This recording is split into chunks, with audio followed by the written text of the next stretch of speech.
Now, let me study tautomerism. Very important. Tautomerism. देखो बेटे, tautomerism जो होता है इसके कई तो नाम हैं। जैसे इसी को बेटे हम डेस्मोट्रोपिज्म भी बोलते हैं। This is also named as desmotropism. बेटे इसी को हम क्रिप्टोमेरिज्म भी कहते हैं। क्रिप्टोमेरिज्म भी कहते हैं। बेटे इसी को हम लोग एलिलोमेरिज्म भी कहते हैं। एलिलोमेरिज्म भी कहते हैं। कई लोग इसको प्रोटोट्रॉपी के नाम से जानते हैं। प्रोटोट्रॉपी के नाम से जानते हैं। और कई लोग इसको मीटोट्रॉपी भी कहते हैं। मीटोट्रॉपी। और कई लोग इसको मीरोट्रॉपी के नाम से भी जानते हैं। So there are many names to tautomerism. ठीक, इसकी कुछ स्पेशल फॉर्म्स भी होती है, जैसे कीटो इनोल, वो एक स्पेशल फॉर्म है इसकी। ठीक, तो देखो बेटा टॉटोमेरिज्म होता क्या है। सबसे पहली बात क्या है, tautomerism it is a special type of functional isomerism. It is a special type of functional isomerism in which two functional isomers,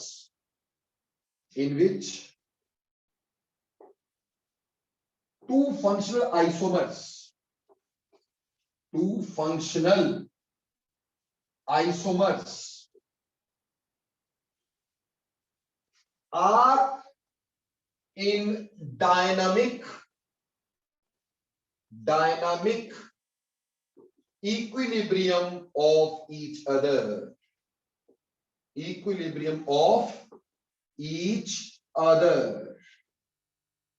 हमने यहां पे क्या कहा, हमने कहा ये स्पेशल तरह का फंक्शनल आइसोमेरिज्म है जिसमें दो फंक्शनल आइसोमर जो होंगे वो एक दूसरे के डायनामिक इक्विलिब्रियम में होंगे।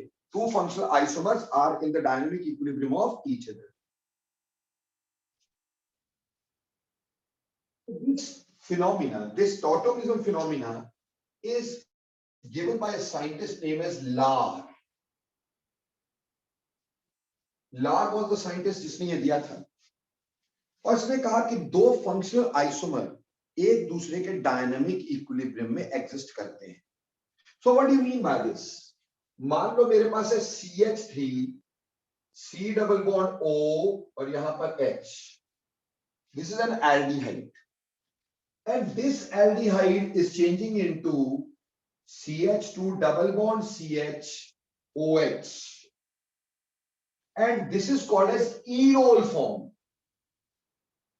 So this is called as keto form. ये जो aldehyde वाला पोर्शन है इसको बोला कीटो फॉर्म, और ये जो हमारे पास ये वाला पोर्शन है इसको बोला ईन, डबल बॉन्ड के लिए ईन और अल्कोहल के लिए ओल, तो इसको बोला enol form. Now what do you mean by dynamic equilibrium of each other? See, this keto form is changing into this, spontaneously this is changing into this. ये एक दूसरे में चेंज होते रहेंगे। एट अ टाइम हमारे पास ये या तो ऐसे एग्जिस्ट करेगा या ऐसे एग्जिस्ट करेगा, but they keep on changing into each other, और दोनों में से किसी की भी कंसंट्रेशन चेंज नहीं होगी। जितना ये इसमें चेंज होगा उतना ही ये इसमें चेंज हो जाएगा। जैसे मान लो अगर ये मेरे पास 99% प्रेजेंट था और ये 1% प्रेजेंट रहेगा, तो ये ऐसा ही रहेगा, इसकी कंसंट्रेशन ऐसी ही रहेगी। This keeps on changing into this and this keeps on changing into this. So this phenomena that is changing into each other but concentration remaining same, this is called as dynamic equilibrium of each other. अब ये हमारे पास functional group यहाँ पे CHO है यानी aldehyde है, और यहाँ फंक्शनल ग्रुप इनोल है। ठीक, तो इनोल और कीटो फॉर्म एक दूसरे में एग्जिस्ट कर रहे हैं dynamic equilibrium of each other में, but at a time molecule में एग्जिस्ट लाइक दिस और exist like this, they keep on changing into each other. Clear? इसीलिए बेटा जब कभी स्ट्रक्चरल आइसोमर्स का नंबर निकालना होता है तो हम कभी भी टॉटोमर्स नहीं लेते। क्यों नहीं लेते? क्योंकि या तो मॉलिक्यूल ऐसे एग्जिस्ट करेगा और या तो मॉलिक्यूल ऐसे एग्जिस्ट करेगा। ठीक, इन दोनों में से किसी एक तरह से मॉलिक्यूल एग्जिस्ट करेगा। ठीक, या तो ऐसे या तो ऐसे। ऐसा नहीं होगा कि दोनों एक मॉलिक्यूल दो फॉर्म में साइमल्टेनियसली थोड़ी एग्जिस्ट कर सकता है। इसीलिए बेटा ये keep on changing into each other, तो एट अ टाइम एक ही फॉर्म में रहेंगे, इसलिए इसको कभी स्ट्रक्चरल आइसोमर में गिनते नहीं, नंबर में नहीं गिनते, but this is sort of a structural isomer. अब देखो ये कैसे होता है, थोड़ा सा इसका हम ये देखते हैं कि कैसे होता है। तो इसके दो तरह के तरीके हैं होने के। सबसे पहले हम पढ़ते हैं, एक होता है एसिड कैटलाइज्ड और एक होता है बेस कैटलाइज्ड। तो पहले पढ़ लेते हैं acid catalysed tautomerism. Acid catalysed tautomerism यानी एसिड की प्रेजेंस में कैसे ये टॉटोमेरिज्म होता है। ठीक, सी अगर मैंने शुरुआत में ये ले लिया, this is an aldehyde form और कीटो फॉर्म, ऑक्सीजन के ऊपर लोन पेयर प्रेजेंट है। ठीक, अब मैंने इसमें डाला था acid, acid is H positive, so obviously H positive जो है वो कहां अटैक करेगा बेटे? That will attack on lone pair, वो इस लोन पेयर पे अटैक करेगा बच्चे। ठीक, और जैसे लोन पेयर पे अटैक करेगा, यहां हमारे पास इस तरह से हो जाएगा मॉलिक्यूल CH H, यहां पे C, double bond OH, one positive H। Obviously ये वाला ऑक्सीजन इलेक्ट्रॉन अपनी तरफ खींच रहा होगा क्योंकि पॉजिटिव है, और ये कार्बन sp2 हाइब्रिडाइज्ड कार्बन, और इसका ये कार्बन अल्फा कार्बन पे जुड़े हुए हाइड्रोजन बड़ी आसानी से हाइपर कॉन्जुगेट करते हैं कि नहीं? तो यानी ये हाइपर कॉन्जुगेशन से इलेक्ट्रॉन यहां देंगे, ठीक है जी, और यहां के इलेक्ट्रॉन यहां चले जाएंगे, और H पॉजिटिव जैसे पहले अटैक किया था, अब ये H पॉजिटिव बाहर निकल जाएगा, और हमारे पास क्या बन जाएगा बेटा? देखो H पॉजिटिव बाहर निकल गया। ठीक, क्या बना? CH H, यहां आ गया डबल बॉन्ड, सिंगल की जगह डबल बॉन्ड, और यहां के इलेक्ट्रॉन ऊपर चलेगा तो यहां क्या आ गया? सिंगल बॉन्ड, यहां H, यहां पर H। बोलो बन गया इनोन फॉर्म की नहीं बना?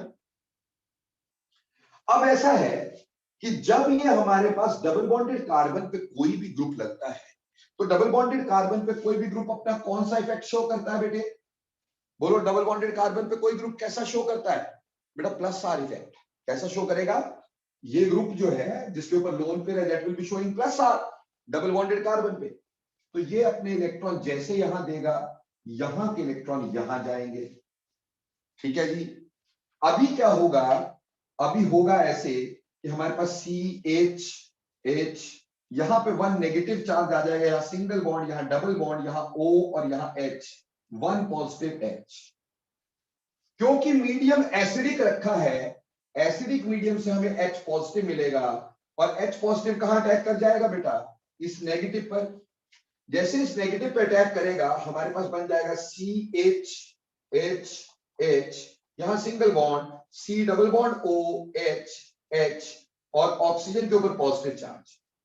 बेटे ऑक्सीजन कभी पॉजिटिव रहता नहीं है, वो H से इलेक्ट्रॉन ले लेगा और H को बाहर फेंकेगा। ठीक, तो हमारे पास फिर से क्या बन गया? CH C double bond OH, और बाहर क्या निकला? H positive. तो आप देख रहे हैं जहां से हमने शुरू किया था हम वहीं पहुंच गए। H पॉजिटिव ने यहां अटैक किया, प्रोटोनेटेड एल्डिहाइड बना, इसका ऑक्सीजन पे पॉजिटिव चार्ज की वजह से इसने कार्बन से इलेक्ट्रॉन खींचे, कार्बन को अल्फा हाइड्रोजन ने इलेक्ट्रॉन दिए। ठीक है जी, कार्बन को अल्फा हाइड्रोजन ने इलेक्ट्रॉन दिए। ठीक, और यहां अल्फा हाइड्रोजन निकल गया और यहां डबल बॉन्ड आ गया, और इसके साथ ऊपर OH आ गया। OH अपना प्लस आर इफेक्ट शो करेगा, वो इलेक्ट्रॉन यहां देगा, यहां के इलेक्ट्रॉन यहां आएंगे, तो ऑक्सीजन पे पॉजिटिव और यहां नेगेटिव। मीडियम एसिडिक था तो एसिड से H पॉजिटिव यहां नेगेटिव पे अटैक कर गया, तो ये बना और इसने H से इलेक्ट्रॉन लिए H बाहर, तो जो पहले आया था वो एज इट इज बाहर चला गया, लेकिन keto form again change into keto form. मैंने यहाँ पे एक ही एरो लगाया था इसलिए क्योंकि सारे के सारे स्टेप रिवर्सिबल है। ये दोबारा हो ऐसा ही हो सकता है, ये दोबारा ऐसा हो सकता है, ये दोबारा ऐसा हो सकता है, ये दोबारा ऐसा हो सकता है, ये दोबारा ऐसा हो सकता है। तो एक मॉलिक्यूल पहले हमारे पास किस फॉर्म में था? This molecule was present in keto form initially and after keto form it changed into enol form. ये इनोल फॉर्म बन गई। After enol form a step of events took place and it again changes into keto form। तो आप देख रहे हैं एक दूसरे में चेंज होते चले जाएंगे। तो ये एसिड कैटलाइज्ड टॉटोमेरिज्म हुआ। तो एक समय पे मॉलिक्यूल यहां तो ऐसे है, यहां तो ऐसे है, वो चेंज करता जा रहा है एक दूसरे में। भाई बोलो क्लियर हुआ acid catalysed? Okay.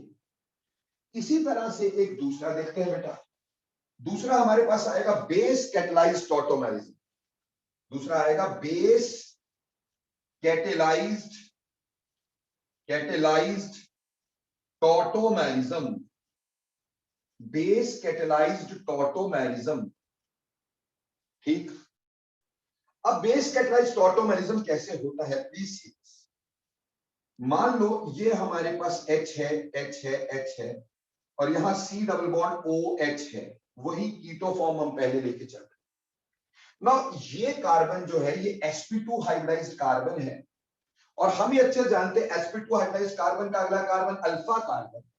Alpha carbon पर जुड़ा हाइड्रोजन, अल्फा हाइड्रोजन क्या करता है? हाइपर कॉन्जुगेशन करता है। तो वो अपने इलेक्ट्रॉन जैसे यहां देगा खुद कैसा बनेगा? पॉजिटिव। और यहां के इलेक्ट्रॉन यहां जाएंगे। ठीक। अब जब ये पॉजिटिव बनेगा तो पॉजिटिव बनेगा और हमने क्या रखा है यहां पर? Base OH negative. ठीक। तो ये H पॉजिटिव को ये बाहर निकाल लेगा भाई OH। ठीक। H पॉजिटिव को ये बाहर निकालेगा OH और हमारे पास यहां से बाहर क्या निकलेगा? वाटर। वाटर बाहर निकला और हमारे पास बना क्या? CH double bond O C O negative H। ठीक है। तो वाटर बाहर जा रहा था। ठीक। ये जो वाटर बाहर जा रहा था इस नेगेटिव ने बोला भैया कहां जा रहे हो? H तो लेके जाओ मेरा। तो यहां वाला H इसने ले लिया, OH नेगेटिव फिर से बाहर और हमारे पास फिर से बन गया CH double bond O OH और यहां पे H। इनोल फॉर्म फिर से बन गया। गॉट इट और नॉट? ठीक। तो बेस की प्रेजेंस में ऐसे इनोल बन गया। अब जैसे ये प्लस R के चलते, अपने प्लस R के चलते यहां के इलेक्ट्रॉन यहां देगा, यहां के इलेक्ट्रॉन यहां देगा, तो बेस जो है वो इस H को निकालेगा। ठीक। क्यों? क्योंकि जब ऑक्सीजन इसको इलेक्ट्रॉन दे रहा होगा तो ऑक्सीजन किससे इलेक्ट्रॉन लेगा? ऑब्वियसली हाइड्रोजन से। तो हाइड्रोजन यहां पे भी पॉजिटिव हो जाएगा और ये OH नेगेटिव जो है, जो बेस हमने रखा हुआ है, मीडियम की तरह रखा हुआ है, वो बेस OH नेगेटिव यहां से इस H को बाहर निकालेगा बच्चे। ठीक। जब इस H को बाहर निकालेगा हमारे पास क्या बन जाएगा? CH, यहां पे H, यहां नेगेटिव, यहां पे सिंगल बॉन्ड, यहां डबल बॉन्ड और यहां पे H बाहर निकला। बाहर क्या निकला? Minus water. लेकिन जब ये वाटर यहां से निकलने की कोशिश करेगा तो नेगेटिव वाला इससे हाइड्रोजन दोबारा ले लेगा and it will again change into the same form which we had earlier और बाहर निकला OH नेगेटिव। तो आपने देखा कि फिर से हम पहले शुरुआत में किससे शुरू किए थे? कीटो फॉर्म से। ठीक। कार्बोनाइल के अगला कार्बन अल्फा कार्बन पे जुड़ा हुआ हाइड्रोजन स्लाइटली एसिडिक होता है due to hyperconjugation. Due to hyperconjugation. ये हाइपर कॉन्जुगेशन की वजह से मेरे प्यारे बच्चों ये कर सकता है, ये इलेक्ट्रॉन दे सकता है। तो जैसे ये देगा ये खुद पॉजिटिव होगा, OH इसको बाहर निकाल के वाटर निकालेगा। तो ऐसा बन जाएगा, वाटर से ये H लेके OH को बाहर निकालेगा तो ऐसी इनोल फॉर्म बन जाएगी। इनोल फॉर्म प्लस चार्ज की वजह से जैसे इलेक्ट्रॉन देगी तो ये H फिर से OH निकाल लेगा, वाटर बाहर निकलेगा। जैसे यहां से वाटर जा रहा होगा, ये नेगेटिव फॉर्म इस वाटर से H निकालेगी, OH नेगेटिव फिर बाहर, और फिर यहां पे पहले बना था इनोल फॉर्म, और इनोल फॉर्म से दोबारा क्या बन गया, दोबारा बन गया कीटो फॉर्म। ऐसे ये एक दूसरे में कन्वर्ट होते चले जा रहे हैं, और यहां पे भी ऐसे ही हम इक्विलिब्रियम शो करेंगे, दोनों साइड के एरो शो करेंगे बेटा, क्योंकि रिएक्शन रिवर्स में भी हो सकता है और फॉरवर्ड में भी हो सकता है। ठीक, तो ये बेस कैटेलाइज्ड हो गया।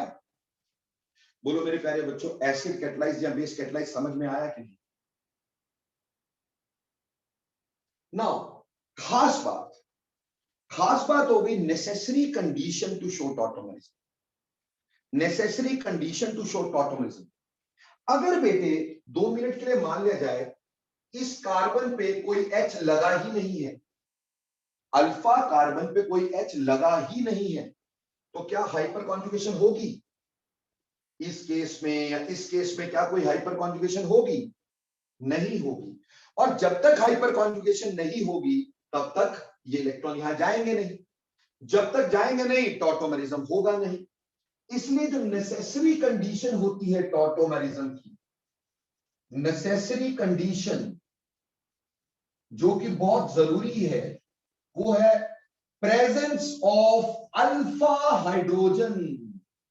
प्रेजेंस ऑफ अल्फा हाइड्रोजन, बेटे अल्फा हाइड्रोजन का होना बहुत जरूरी है। अल्फा हाइड्रोजन 2 sp2 या joint to carbon next to sp2 और sp हाइब्रिडाइज्ड कार्बन। ठीक, यानी alpha hydrogen is the most necessary condition to show tautomerism. जैसे बेटे कल को आपको क्वेश्चन ये पूछ लिया कि विच ऑफ द फॉलोइंग, वाले पूछेंगे भी, which of the following can show tautomerism, which of the following can show tautomerism. और हमें दे दिया नंबर 1 ए दे दिया benzene ring C double bond OH, ठीक है जी। बी दे दिया CH3 C double bond OH। C दे दिया benzene ring C double bond O CH3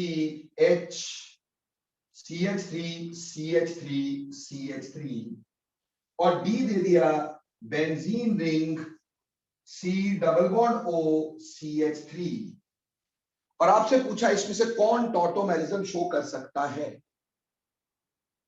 तो बेटे मैंने कंडीशन बोली कि प्रेजेंस ऑफ अल्फा हाइड्रोजन। तो क्या इसमें अल्फा हाइड्रोजन है? ये फंक्शनल कार्बन है, फंक्शनल कार्बन ये है, तो ये अल्फा कार्बन है, और यहां अल्फा कार्बन है ही नहीं, इस साइड अल्फा कार्बन है ही नहीं। क्या इस पे कोई हाइड्रोजन लगा है? नहीं लगा है, तो ये टॉटोमरिज्म शो नहीं करेगा। सिमिलरली ये फंक्शनल कार्बन हो गया, ये अल्फा कार्बन हो गया, दूसरी साइड है ही नहीं, तो क्या यहां पे अल्फा हाइड्रोजन है? यहां पे भी अल्फा हाइड्रोजन नहीं है, this will not show tautomerism at all. Similarly यहां पे ये फंक्शनल कार्बन, इसका अल्फा कार्बन यहां तो ये, यहां तो ये, सो क्या कोई अल्फा हाइड्रोजन यहां पे भी है? यहां पे भी अल्फा हाइड्रोजन नहीं है, सो ये भी नहीं शो करेगा। रही बात यहां पे ये फंक्शनल कार्बन, ये अल्फा और ये भी अल्फा, पर यहां पे अल्फा हाइड्रोजन है, so answer must be D. यानी जब कभी आपको ऐसा क्वेश्चन आए कि इनमें से कौन टॉटोमरिज्म शो करेगा, तो जो भी फंक्शनल कार्बन होगा, डबल बॉन्डेड कार्बन या ट्रिपल बॉन्डेड कार्बन जो भी आ रहा है, जो भी फंक्शनल कार्बन है उसके आसपास हम देखेंगे अल्फा कार्बन, और उस पर जुड़े होने चाहिए अल्फा हाइड्रोजन, क्योंकि necessary condition to show tautomerism is presence of alpha hydrogen joined to the carbon next to sp2 hybridized carbon। बोलो प्यारे बच्चों, समझ में आया कि नहीं आया?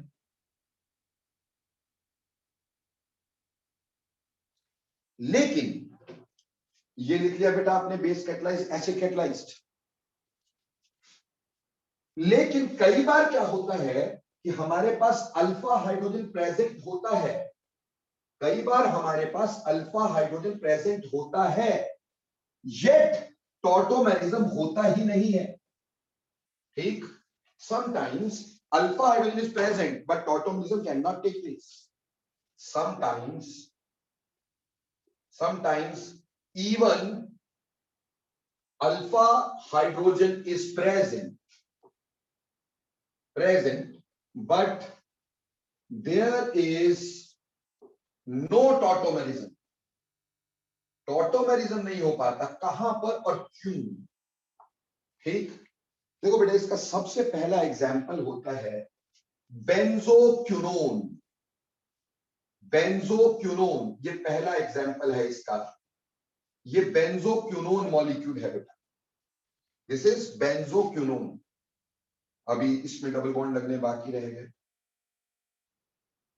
ये बेंजोक्विनोन है, बेंजोक्विनोन। अब बेंजोक्विनोन में अगर आप ध्यान दो बेटा, ये आपका sp2 हाइब्रिडाइज्ड कार्बन है बच्चे, और ये आपका अल्फा कार्बन है, ये वाला। अब इसके कितने बॉन्ड बने? 1 2 3, तो देयर इज 1 अल्फा हाइड्रोजन। ये अल्फा हाइड्रोजन है। इसी तरह से यहां पे भी अल्फा हाइड्रोजन है, ये भी अल्फा हाइड्रोजन है, यहां ये भी अल्फा हाइड्रोजन है, ये भी अल्फा हाइड्रोजन है। इसमें अल्फा हाइड्रोजन प्रेजेंट है बेटा बेंजोक्विनोन में। ठीक, आपको तो ऐसे शो नहीं करेंगे, आपको सिर्फ यूं शो करेंगे। ठीक, पर इसमें सारे हाइड्रोजन अल्फा हाइड्रोजन है। मैं सिर्फ एक शो कर रहा हूं इसलिए ताकि आपको पता चल सके। अब इसमें टॉटोमेरिज्म क्यों नहीं है? अल्फा हाइड्रोजन है पर टॉटोमेरिज्म क्यों नहीं है? देखो बेटे, अगर मैं इसका टॉटोमेरिज्म करूं तो ये इधर इलेक्ट्रॉन देगा, यहां के इलेक्ट्रॉन यहां जाएंगे, तो ये वाला H जो है that must shift over here. ठीक है, उसकी वजह से जो हमारा स्ट्रक्चर बनना चाहिए टॉटोमेरिक, वो कुछ ऐसा बनना चाहिए। ध्यान देना प्लीज। देखो, ये तो अपनी जगह रहा, ये अपनी जगह रहा, ये अपनी जगह रहा। H ने यहां इलेक्ट्रॉन दिया तो यहां डबल बॉन्ड आया, और यहां पे ऊपर इलेक्ट्रॉन चले गए तो यहां पे O आया, और ये वाला H इसका जुड़ा, ये बनना ये चाहिए था। पर इससे क्या हुआ कि ये वाला कार्बन जो आया ये sp हाइब्रिडाइज हो गया। अगर दोनों साइड डबल बॉन्ड होंगे तो sp हाइब्रिडाइज होगा। sp हाइब्रिडाइज का बॉन्ड एंगल जो होना चाहिए 180 डिग्री होना चाहिए। क्या यहां पे 180 डिग्री होगा? नहीं होगा। So there is a large angle strain, large angle strain. तो यहां बहुत ही लार्ज एंगल स्ट्रेन हो जाएगा बेटा, इसलिए यहां पे कभी भी टॉटोमेरिज्म नहीं हो सकता। ठीक, यहां पे टॉटोमेरिज्म नहीं हो सकता। मतलब समझ लो, अगर एक रिंग के अंदर 2 कंसेक्यूटिव डबल बॉन्ड आ जाएं तो टॉटोमेरिज्म नहीं हो सकता। एक रिंग के अंदर 2 कंसेक्यूटिव डबल बॉन्ड नहीं हो सकते हैं बेटा, क्योंकि उससे एंगल का स्ट्रेन बहुत ज्यादा हो जाता है। तो benzoquinone is one of the molecule जिसमें अल्फा हाइड्रोजन भले ही प्रेजेंट है but there is no tautomerism. बोलो, बेंजोक्विनोन का एग्जांपल क्लियर हुआ?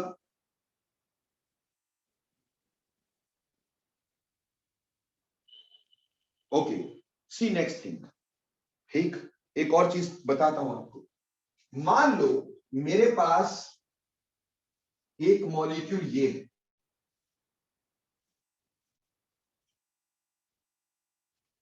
नाउ टेल मी, इस मॉलिक्यूल के अंदर क्या अल्फा हाइड्रोजन प्रेजेंट है? देखो भाई, यहां पे 2 अल्फा हाइड्रोजन है और यहां पे 1 अल्फा हाइड्रोजन है। चलो, यहां वाला अल्फा हाइड्रोजन तो पार्टिसिपेट नहीं करेगा, यहां वाला अल्फा हाइड्रोजन पार्टिसिपेट नहीं करेगा। क्यों नहीं करेगा? क्योंकि बेटा यहां तो कंसेक्टिव डबल बॉन्ड आ जाएंगे, तो चलो इसको तो भूल जाते हैं। लेकिन ये अल्फा हाइड्रोजन पार्टिसिपेट कर सकते थे, तो इन्होंने अपने इलेक्ट्रॉन यहां दिए और यहां के इलेक्ट्रॉन यहां चले गए, तो ये वाला H यहां शिफ्ट हो गया, ये वाला H यहां शिफ्ट हो गया, और इसकी वजह से बेटे हमारे पास बेसिकली ये H यहां शिफ्ट हो जाता है, और उससे हमारे पास मॉलिक्यूल ऐसे बनता है, यहां डबल बॉन्ड, अब यहां आया तो यहां पे डबल बॉन्ड होगा, और ये ऊपर चला गया OH, ठीक है बेटा, ऐसे बनना चाहिए था, but the problem is this is anti aromatic, this is anti aromatic, है कि नहीं anti aromatic? Is this not the anti aromatic one? This is anti aromatic which is very very less stable, तो भैया इस side जाएगा ही क्यों, less stable है तो जाएगा क्यों? सो इसमें अल्फा हाइड्रोजन है, but yet it will not show tautomerism at all, because यहां पे एंटी एरोमेटिक स्ट्रक्चर बनता है। तो बेटे दो चीजें, अगर आपके रिंग के अंदर दो कंसेक्टिव डबल बॉन्ड आ जाएं तो टॉटोमेरिज्म नहीं होगा, या फिर टॉटोमेरिज्म होने के बाद एंटी एरोमेटिसिटी आ जाए तो टॉटोमेरिज्म नहीं होगा। इस फिनोमिना को जहां पे अल्फा हाइड्रोजन तो होते हैं बट टॉटोमेरिज्म नहीं होता है, यानी एक फॉर्म 0% होती है, यानी होती नहीं है 0%, इसको एट्रोपिज्म बोला जाता है। दिस इज कॉल्ड एज एट्रोपिज्म, इसको हम एट्रोपिज्म कहते हैं बेटा। तो अब इन मॉलिक्यूल्स में ये भी ध्यान रख लेना कि हमारे पास बेंजोक्विनोन, इसमें अल्फा हाइड्रोजन है, yet it does not show tautomerism. इसी तरह से ऐसा कोई मॉलिक्यूल जो टॉटोमेरिज्म के बाद क्या बनता हो, anti aromatic, they will also not show tautomerism and they are showing atropism, यानी ये एक ही फॉर्म में एग्जिस्ट करेंगे, दूसरी फॉर्म में एग्जिस्ट नहीं करेंगे। बोलो बेटे क्लियर हो गया कि नहीं?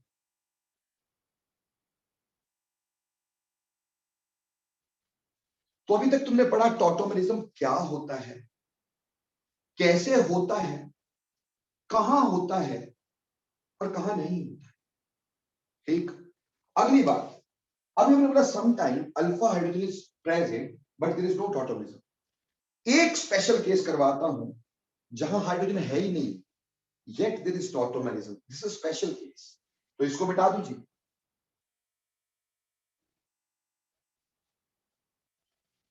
सो नेक्स्ट देखो, एक स्पेशल केस डिस्कस कर रहा हूं, no alpha hydrogen yet tautomerism. ठीक, special case, special case, special case, no alpha hydrogen, no alpha hydrogen yet tautomerism. कोई अल्फा हाइड्रोजन नहीं है लेकिन टॉटोमेरिज्म है। ठीक, ये एग्जांपल मैं ले रहा हूं AgO N double bond O, यानी AgNO2 सिल्वर नाइट्राइट, इसमें H नहीं है, लेकिन ये Ag यहां से टूट के इसके साथ जुड़ सकता है, यानी इसका एक और पार्ट जो टॉटोमर बन रहा है वो है AgN double bond O coordinate bond O। अब इसमें Ag is joined to O whereas here Ag is joined to nitrogen, तो यहां पे माइग्रेशन यानी ट्रांसफर किसकी है, सिल्वर की, हाइड्रोजन की जगह यहां ट्रांसफर किसकी है, सिल्वर की ट्रांसफर है, सिल्वर की शिफ्ट है। सो ये एक स्पेशल केस है टॉटोमेरिज्म का। सो आर यू क्लियर, ये स्पेशल केस समझ में आ गया?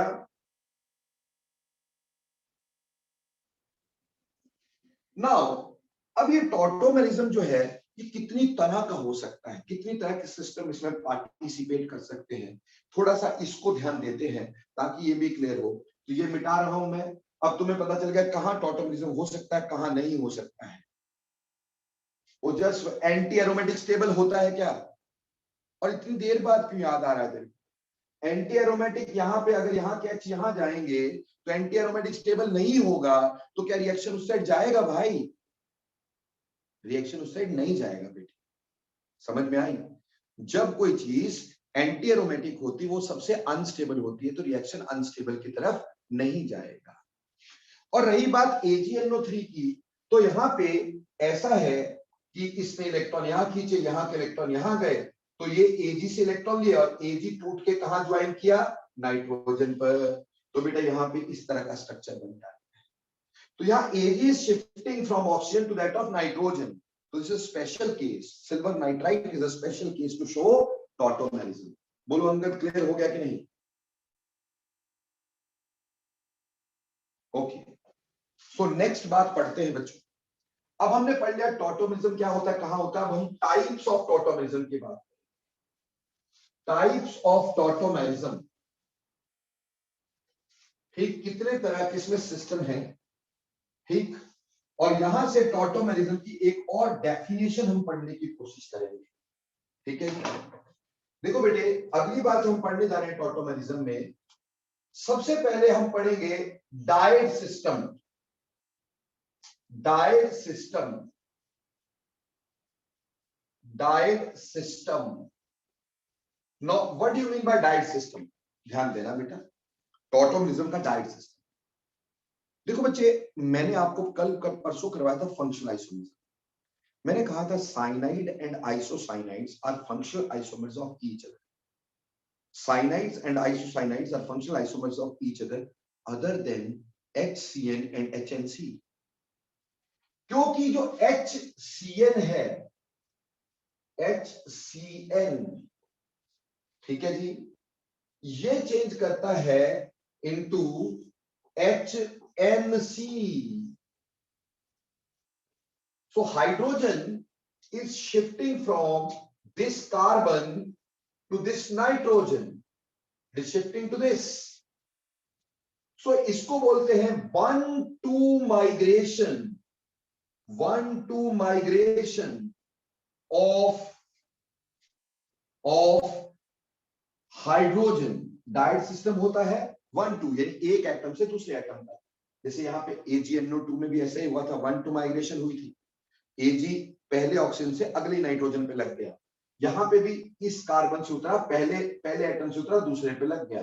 तो 1-2 माइग्रेशन ऑफ हाइड्रोजन एटम, ये डायड सिस्टम कहलाता है। HNC और HCN, दे आर टॉटोमर्स, ठीक, they are having dyad system in them. There is 1-2 migration of hydrogen atom. बोलो क्लियर?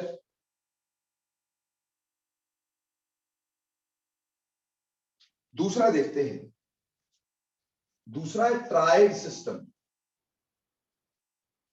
ट्रायड सिस्टम, अब ट्रायड सिस्टम देखिए, ट्रायड सिस्टम का मतलब होता है 1-3 migration of hydrogen atom, 1-3 migration of hydrogen atom, ठीक, 1-3 migration of hydrogen atom.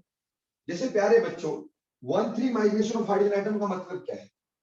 जैसे मेरे पास ये था CH C double bond OH, ये कीटो फॉर्म थी। मैंने कहा कि यहां के इलेक्ट्रॉन गए यहां, यहां के इलेक्ट्रॉन गए यहां, और ये वाला H शिफ्ट हुआ यहां, ठीक है ना बच्चे।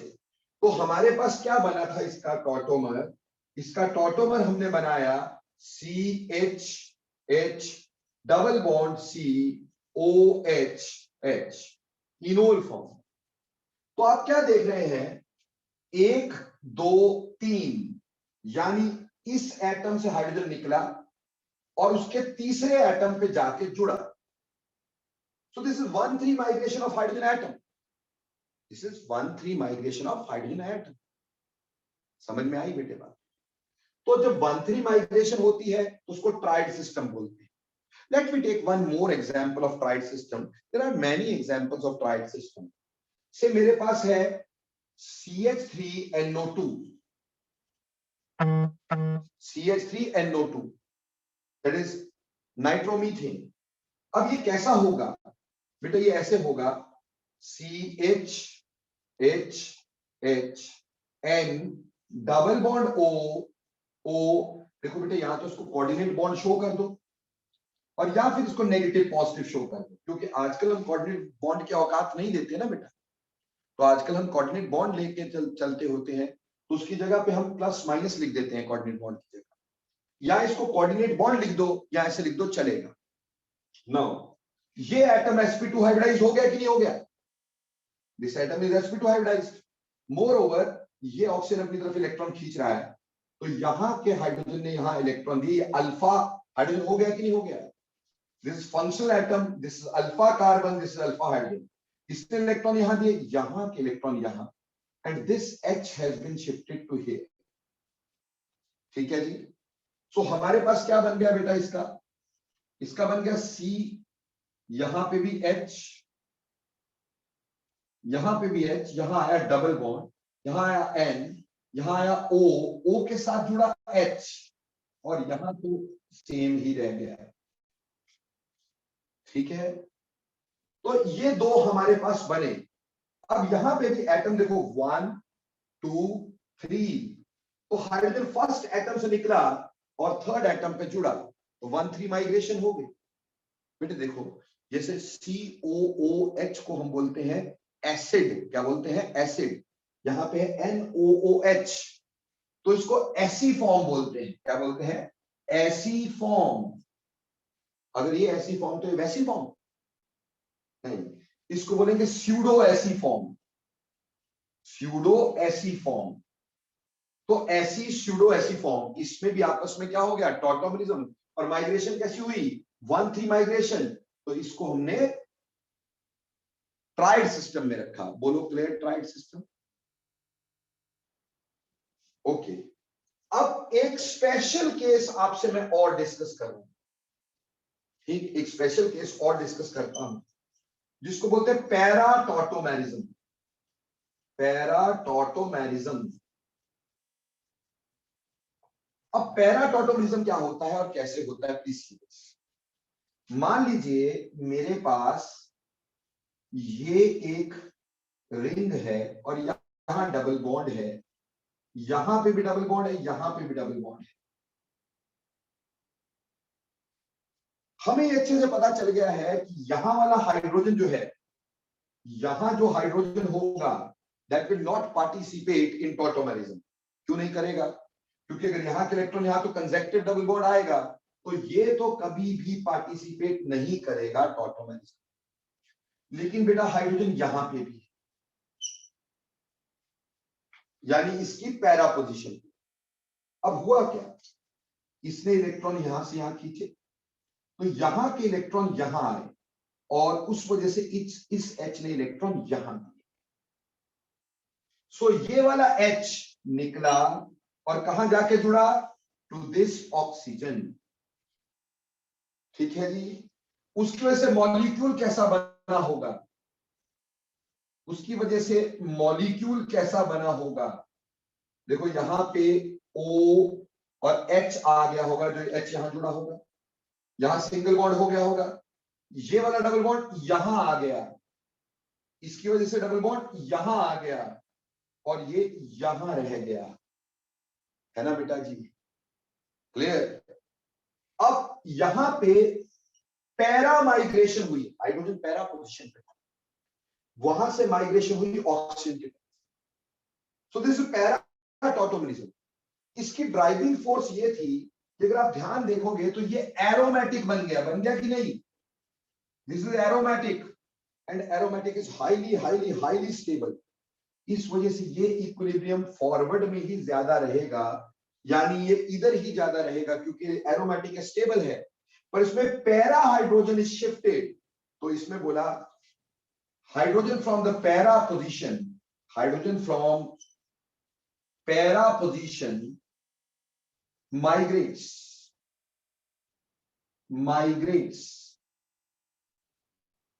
ठीक, तो ये पैराटॉटोमिज्म तीसरा पार्ट हुआ। बोलो बेटे क्लियर हो गया कि नहीं हो गया? तो हमारे पास डायट सिस्टम, ट्राइड सिस्टम, पैराटॉटोमिज्म, पर इन सभी में हमारे पास माइग्रेशन हो रही हाइड्रोजन की। इसलिए हमारे पास एक और डेफिनेशन दी जा सकती है टॉटोमिज्म की, जो जनरली दी जाती है। बोलते हैं इट इज 1 2 और 1 3 माइग्रेशन, 1 2 और 1 3 migration of labile hydrogen, labile hydrogen 1,2 और 1,3 migration of labile hydrogen, this is another definition of tautomerism. देखो 1,2 मतलब डाइड माइग्रेशन, 1,3 यानी ट्राइड माइग्रेशन, और लेबाइल, लेबाइल का मतलब है वेरी रिएक्टिव, यानी हम बोल सकते हैं एसिडिक, या बोल सकते हैं वेरी रिएक्टिव। तो वेरी रिएक्टिव एसिडिक हाइड्रोजन है, गिवेबल हाइड्रोजन है, जो कि अल्फा हाइड्रोजन है, उसकी माइग्रेशन जो है, उसकी 1,2 या 1,3 माइग्रेशन जो है लेबाइल हाइड्रोजन की, बेटा उसी की वजह से टॉटोमेरिज्म हो रहा है। So this is a shortcut definition to tautomerism, that is 1,2 और 1,3 migration of labile hydrogen from the alpha carbon, ठीक, from alpha carbon, from alpha carbon, ठीक, alpha carbon next to sp2 hybridised sp3 hybridised, sp या sp2 hybridised carbon, वो तो रहेगा ही, ठीक।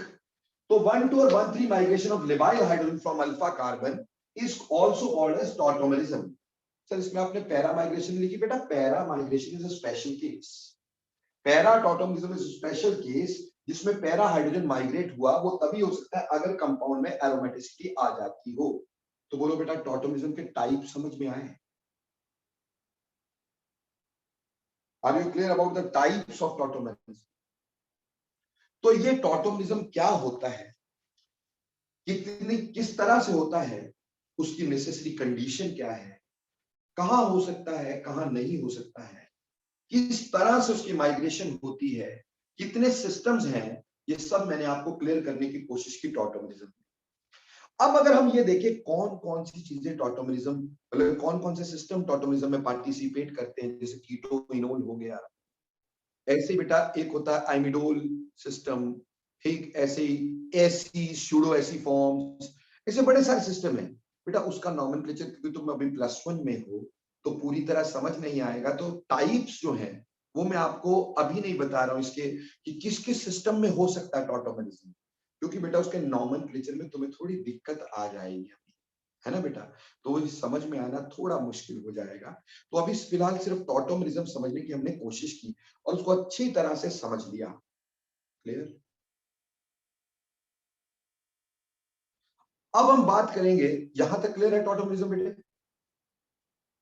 ठीक, अब हम बात करेंगे, इसमें एक स्पेशल होता है, ठीक, इसमें स्पेशल होता है एक, बेटा देखो ऐसा है कि ओजस ने पूछा सर इसके इतने नाम, अरे नाम तो कुछ भी किसी ने किसी भी वजह से दिए, ठीक, जैसे प्रोटोट्रॉपी का मतलब था प्रोटोन की ट्रांसफरेंस, प्रोटोन इज ट्रांसफरिंग, ठीक, एलीलोमेरिज्म, एलील होते दोनों एक जैसे, तो दोनों एक जैसे ही हैं, ठीक।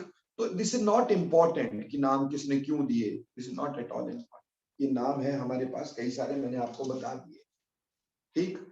कौन कौन से सिस्टम इसमें पार्टिसिपेट करते हैं, ठीक, वो अगली क्लास में +2 में आपको पढ़ा दूंगा, क्योंकि अभी वो आपको पूरी तरह से समझ में नहीं आएंगे, कौन कौन से सिस्टम का आईयूपैक नॉमेनक्लेचर, ठीक, क्लियर, जैसे इन इनामीन, इन अमीन इनामीन सिस्टम, अब समझा तो दूंगा मैं इन अमीन और इनामीन, तो बेटा पर बाद में आपको प्रॉब्लम आएगी ना, इसलिए उसको जब आपका नॉमेनक्लेचर +2 में जब आ जाओगे तब बता, फिलहाल आपको इतना ही समझना है, ठीक है जी।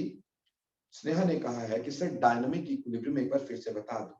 बेटा डायनामिक इक्विलिब्रियम का मतलब है एक दूसरे में कन्वर्ट होना, पर ना इसकी कंसंट्रेशन का चेंज होना ना इसकी कंसंट्रेशन का चेंज होना।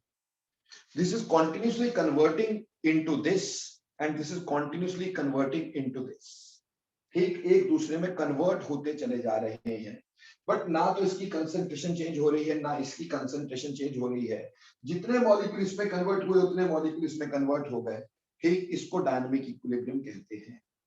और हर्षिता ने मेरे से दोबारा पूछा कि सर पैराटॉटोमिज्म सिर्फ वही होता है जहां एरोमेटिसिटी, यस बेटा, पैराटॉटोमिज्म का केस ही तब बनता है अगर आपका टॉटोमर एरोमेटिक फॉर्म में चेंज हो जाए, तभी हमारे पास टॉटोमेरिज्म हो सकता है, क्लियर, तभी पैराटॉटोमिज्म हो सकता है।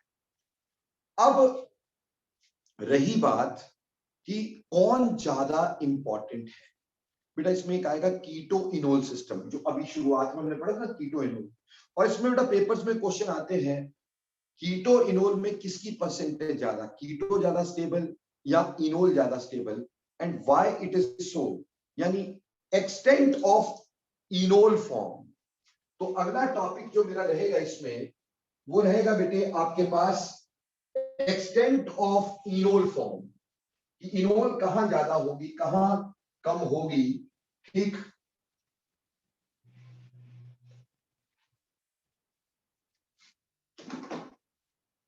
देखो बेटे ये पूरा टॉपिक आज तो डील नहीं कर पाऊंगा मैं, ठीक, क्योंकि टाइम हो जाएगा, बट येट हम पहले डिस्कस करते हैं एक्सटेंट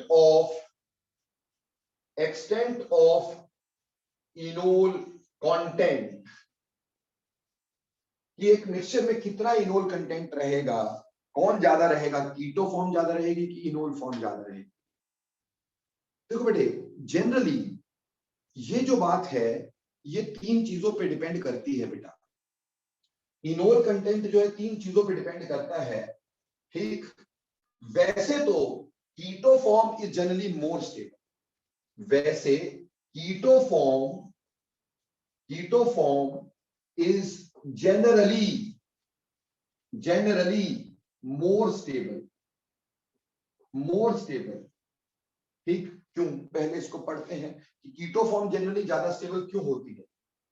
देखो बेटे अगर कीटो फॉर्म की बात करूं तो यहां C डबल बॉन्ड OH ये कीटो फॉर्म है और ये इनोल फॉर्म है, this is enol form, CH2 double bond C OH ये इनोल फॉर्म। देखो बेटे इसके बहुत सारे रीजन होते हैं, पर मैं इतने रीजन आपको नहीं बता रहा हूं, एक दो रीजन आपसे डिस्कस कर रहा हूं।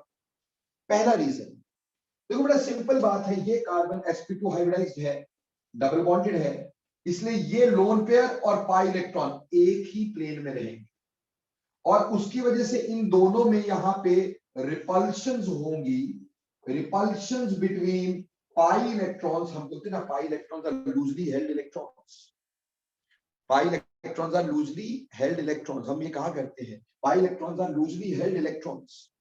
ठीक, तो बेटे हमारे पास यहां पे रिपल्शन रहेगी इसमें और इस लोन पेयर में, जबकि इसमें ऐसी रिपल्शन नहीं होती, इसलिए हमारे पास ये 99% तक कीटो फॉर्म रहती है और सिर्फ 1% तक इनोल फॉर्म रहती है।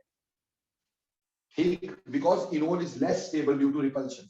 मैं एक और बात बताता हूं तुम्हें, देखो बेटे इस बार क्या हुआ कि थर्मोडायनेमिक्स जो है वो बाद में चला गया है, पहले तो थर्मोडायनेमिक्स पहले पढ़ाते थे, आज की डेट में थर्मोडायनेमिक्स बाद में चला गया है। ठीक, तो कोई बात नहीं, लेकिन मैं तुम्हें कुछ चीजें समझाने की कोशिश करता हूं। देखो बेटे अगर हमें ये डिस्कस करना है, थर्मोडायनेमिक्स में हमें एक चीज बोली जाती है कि रिएक्शन उस साइड ज्यादा जाता है या स्पॉन्टेनियस होता है या फिजिबल होता है जहां एंट्रोपी यानी डिसऑर्डर बढ़ता है। ठीक, रिएक्शन इज स्पॉन्टेनियस और फिजिबल, स्पॉन्टेनियस का मतलब फिजिबल हो सकने की पॉसिबिलिटी, यानी आप पॉसिबल बोल लो, पॉसिबल टूवर्ड्स where एंट्रोपी यानी कि डिसऑर्डर इंक्रीजेस, मतलब समझो, जैसे बेटा देखो मान लो मैंने एक वेसल ले लिया, इस वेसल के अंदर एक पार्टीशन कर देते हैं, एक साइड मैंने हाइड्रोजन रख ली और एक साइड मैंने आयोडीन रख ली। ठीक है, अब आयोडीन जो है वो ब्लू कलर की है, मान लो ये आयोडीन ब्लू कलर की गैस है और हाइड्रोजन कलरलेस है। अब आपने एकदम से पार्टीशन हटा दिया, आपने पार्टीशन को रिमूव कर दिया, पार्टीशन रिमूव, आपने पार्टीशन को रिमूव कर दिया। अगर बेटे पार्टीशन रिमूव हो गया तो बच्चे हमारे पास क्या रह जाएगा, हमारे पास ऐसे होगा। ठीक, अब बताओ क्या ऐसा रहेगा कि ब्लू इसी साइड रहे और कलरलेस इस साइड रहे, कैसा रहेगा? नहीं, ये ब्लू कलर सारी जगह बिखर जाएगा, ठीक, और सारी जगह ये आपस में मिक्सअप हो जाएंगे। तो पहले ऑर्डर्ड स्टेट थी, ठीक ही नहीं, अभी अपने आप क्या हो गई? डिसऑर्डर। क्या आपने खुद कुछ किया इसमें? नहीं किया ना, ये रिएक्शन अपने आप हो जाएगा, ये चीज अपने आप हो जाएगी। ऐसे ही जनरली रिएक्शंस की स्पॉन्टेनिटी उस साइड होती है जिस साइड डिसऑर्डर बढ़ता है। जनरल शब्द का इस्तेमाल कर रहा हूं, जनरली, क्योंकि ये थर्मोडायनेमिक्स में पढ़ाया जाएगा कि और कौन कौन से फैक्टर है जिससे रिएक्शन होता है कि नहीं होता है। But one of the reaction is entropy, definitely entropy is disorder. अब क्या है कि यहां पे ये सिंगल बॉन्ड है, single bond is free to rotate, तो ये रोटेट करता रहेगा, ऐसे ऐसे करके रोटेट करता रहेगा। अगर ये फ्रीली रोटेट करेगा तो यहां थोड़ा बहुत डिसऑर्डर है, ये अपनी जगह पे खड़ा हुआ नहीं है, लगातार मूव कर रहा है, तो there is sort of a disorder. जबकि double bond is not free to rotate, ये रोटेट नहीं कर सकता, इसलिए अपनी जगह पे खड़ा हुआ रहेगा। तो मतलब यहां पे डिसऑर्डर कम है और यहां डिसऑर्डर थोड़ा ज्यादा है, यानी इधर एंट्रोपी कम है, इधर एंट्रोपी थोड़ी, इधर एंट्रोपी ज्यादा है, इधर एंट्रोपी थोड़ी कम है, इधर डिसऑर्डर ज्यादा है। क्यों? मॉलिक्यूल मूव कर रहा है, लगातार अपनी जगह पे खड़ा हुआ नहीं है, so that is not giving us a ordered structure. जबकि यहाँ पे अपनी जगह पे एकदम सेट है, वो नहीं हिल रहा है, तो this is ordered one and this is disordered one. समझ में आई बात? तो इसमें एक इंट्रा मॉलिक्यूलर एंट्रोपी होती है, मॉलिक्यूल के अंदर की एंट्रोपी, जिसको जीरो एंट्रोपी का नाम दिया जाता है। जीरो, जीरो नहीं होए, zero entropy. Intra molecular entropy, molecule के अंदर की एंट्रोपी, वो इसमें होती है, इसमें नहीं होती। और मैंने बोला रिएक्शन उस साइड जाएगा जहां एंट्रोपी इंक्रीज होगी, तो एंट्रोपी इंक्रीज पिछली साइड को ज्यादा होगी, इसलिए ये रिएक्शन अगली साइड को कम और पिछली साइड को ज्यादा रहेगा, यानी कीटो फॉर्म ज्यादा और इनोल फॉर्म कम रहेगी। इसलिए भी हमें इनोल कंटेंट कम मिलता है, क्योंकि इसमें एंट्रोपी कम होती है, जबकि कीटो फॉर्म में एंट्रोपी ज्यादा होती है, due to this rotation of carbon carbon bond.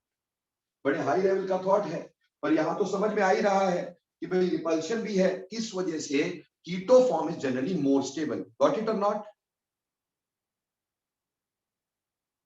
लेकिन एक्सटेंट जो होता है इनोल फॉर्म का, that depends upon certain factors, factors on which enol content depends, enol content depends। कौन कौन से फैक्टर है जिसपे इनोल कंटेंट डिपेंड करता है? बेटा सबसे पहला फैक्टर जो होता है, जिसको हम बोलते हैं hydrogen bonding, H bonding, hydrogen bonding. दूसरा फैक्टर होता है स्टीरिक हिंड्रेंस या स्टीरिक रिपल्शन हिंड्रेंस, ठीक। तीसरा फैक्टर होता है पोलैरिटी, चौथा फैक्टर होता है पोलैरिटी ऑफ सॉल्वेंट, बोलिएगा। चौथा फैक्टर होता है बेटे जिसको हम बोलते हैं, चौथा फैक्टर जिसको हम बोलते हैं टेम्परेचर, ठीक। ये हाइड्रोजन बॉन्डिंग और स्टीरिक हिंड्रेंस ये सबस्ट्रेट के ऊपर डिपेंड करता है, सबस्ट्रेट यानी जो हमने मॉलिक्यूल लिया है, तो किसकी स्टेबिलिटी कैसी है वो हम देखेंगे, ठीक, अगले लेक्चर में कि ये जो फैक्टर हैं ये कैसे स्टेबिलिटी ऑफ इनोल को बढ़ाते हैं या स्टेबिलिटी ऑफ इनोल को कम करते हैं, फैक्टर कैसे होते हैं। ये नेक्स्ट लेक्चर में आपको इनोल कंटेंट करवाऊंगा बेटा मैं, और इनोल कंटेंट सबसे इंपॉर्टेंट पार्ट है इस पर्टिकुलर टॉटोमरिज्म का, कि कहां इनोल ज्यादा कहां पे कीटो ज्यादा। तो that is in next lecture. Hopefully आपको समझ में आया होगा आज टॉटोमरिज्म क्या होता है, एटलीस्ट ये तो समझ में आ गया होगा, कहां होता है, कैसे होता है, ठीक, कितने तरह के सिस्टम है, वो सारे क्लियर हो गए। अगले बार पढ़ेंगे extent of enol content. Thanks lot.